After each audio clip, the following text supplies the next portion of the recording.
బక్రీద్ సందర్భంగా ముస్లింలు ఆవులను గోవులను కొనం, హిందువులు మా గోవులు కొనండి అని ముస్లింలను అడుగుతున్నారు. దీని మధ్య గవర్నమెంట్కి హిందువులకు మధ్య కూడా జరుగుతుంది.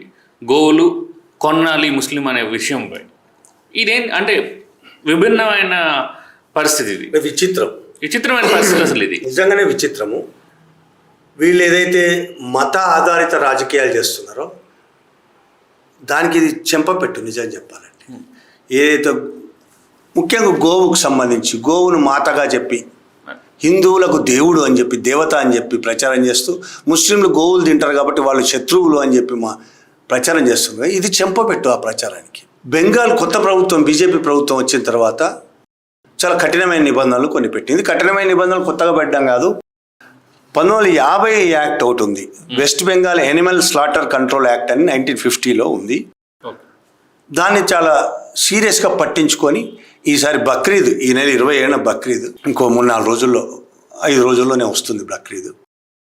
బక్రీద్ అంటే వాళ్ళు చాలా పెద్ద ఎత్తున ఆవుల్ని, ఎద్దుల్ని, గొర్రెల్ని, ఒంటెల్ని బలిస్తారు. వాళ్ళు చాలా పెద్ద ఎత్తున దేశవ్యాప్తంగా ముస్లింలు తింటారు కాబట్టి చాలా బిజినెస్ జరుగుతుంది. ఈ కాలంలోనే వాటి బిజినెస్ బాగా జరుగుతుంది. ఈసారి ఈ యాక్ట్ సీరియస్గా వీళ్ళు అమలు చేస్తుంది గవర్నమెంట్.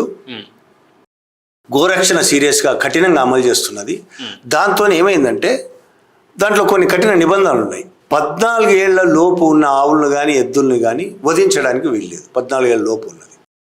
ఆ ఏజ్ డిసైడ్ చేయడానికి సర్టిఫికెట్ కావాలి, వెటర్నరీ సర్టిఫికెట్ కంపల్సరీ. అది 14 ఏళ్ళకి తక్కువ ఉందా ఎక్కువ ఉందా అని డిసైడ్ చేయడానికి వెటర్నరీ సర్టిఫికెట్. ఇట్లా కొన్ని రూల్స్ అండ్ కండిషన్స్ ఉన్నాయి. ఆ 1950 యాక్ట్లోనే ఉన్నాయి. ఆ రూల్స్ కఠినంగా అమలు చేస్తామని బెంగాల్ గవర్నమెంట్ ప్రకటించింది.